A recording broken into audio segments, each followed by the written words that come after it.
सुखदेव बाबा कहते हैं राजा परीक्षित आगे चल के दत्तात्रेय के 23 गुरुओं का 24 गुरुओं का वर्णन आया।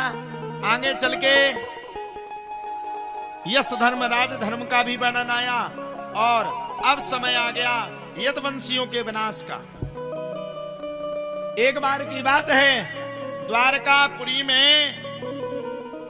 दुर्वासा ऋषि चातुर्मास करने के लिए यादवों के गांव पर गए। यादवों के किन्हीं बालकों ने गर्भवती स्त्री होने का नाटक शुरू कर दिया और पूछे लड़का होगा कि लड़की। 2-4 बार तो टाला, जाओ भैया, नहीं माने। भगवान ने कहा श्री दुर्वासा ऋषि को क्रोध आ गया और क्रोध आकर के दुर्वासा ऋषि ने श्राप दे दी, जाओ न लड़का होगा न लड़की होगी, मूसल हो जाएगा और यही मूसल तुम यदुवंशियों के विनाश का कारण हो जाएगा। मूसल को घिसते घिसते कील के रूप में लाए। जरा नाम के व्याध ने कील को तीर के रूप में बना लिया और जब कील को तीर के रूप में बनाया तब भगवान बैठे थे, एक पत्थर पर भगवान बैठे थे और उसी तीर को जरा नाम के व्याध ने भगवान श्री कृष्ण के ऊपर प्रहार किया। सदा सेव्या श्रीमद् भागवतीं कथा यस्याः श्रवण मात्रेण हर्षितं समाश्रये। भगवान का पवित्र शरीर पृथ्वी लोक से उठा। इंद्र ने सोचा इंद्रलोक होकर के आएंगे भगवान, ब्रह्म ने सोचा भगवान ब्रह्मलोक होकर के आएंगे, लेकिन कुछ नहीं हुआ। तेज फूटा और वही तेज पृथ्वी लोक पर पुनः वापस आया और भागवत भगवान में विलीन हो गया। बोलो भागवत महापुराण की, सुखदेव जी महाराज की जय। जय श्री सीताराम, जय जय श्री सीताराम।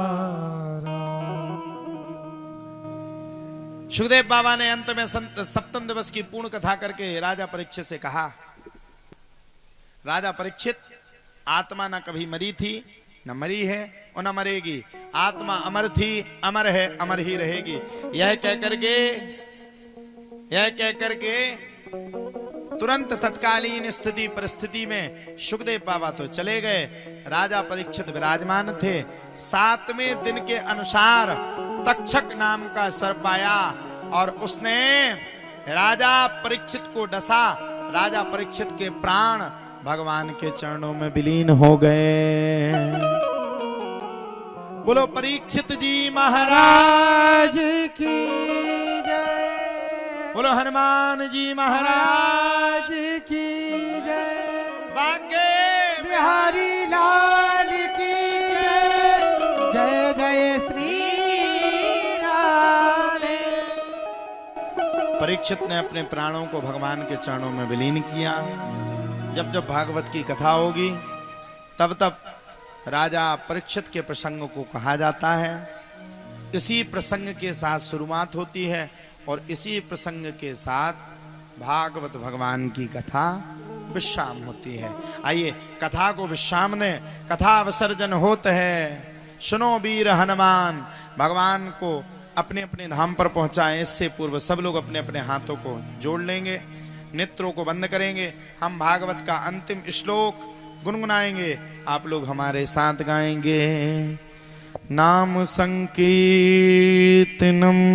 यस्य, नाम संकीर्तनम यस्य सर्व पाप प्रणाशनम, सर्व पाप प्रणाशनम, प्रणामो दुख समना, प्रणामो दुख शमनः, तम नमामि हरिं परम, तम नमामि हरिं परम, तम नमामि हरिं परम, तम नमामि हरिं परम। आज यह कथा यहाँ पर विश्राम हुई। 7 दिन पूर्व कथा का शुभारंभ आपके गांव में प्रारंभ हुआ था।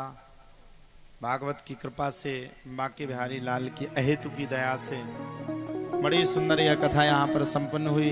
उदय महाराज, इनका संपूर्ण परिवार, माताजी, पिताजी, भाई और बहन, संपूर्ण परिवार ने इस कार्यक्रम को प्रारंभ किया और आज ये यहाँ पर शाम की ओर है। एक बार जोरदार ताली हो जाए समस्त परिवार के लिए। आपने बड़े मन के साथ यहाँ पर कथा की। एक बार जोरदार ताली हो जाए हमारे संस्कार चैनल के लिए, जो देश और विदेश में हम लोगों ने चैनल के माध्यम से कथा को श्रवण किया। एक बार जोरदार ताली हमारे समस्त संगीत वादकों के लिए, जिन लोगों ने खूब मेहनत लगा के कथा को हम सबको संगीत के माध्यम से श्रवण पान कराए। 7 दिन में कोई भी भूल चूक गलती हम सबसे अगर बन पड़ी हो तो आपके बालक हैं, हाथ जोड़ करके आप सभी से क्षमा मांगते हैं, क्षमा करिएगा। रही जिंदगी तो मिलेंगे दोबारा, मिलन आज तक का ही था हमारा और तुम्हारा।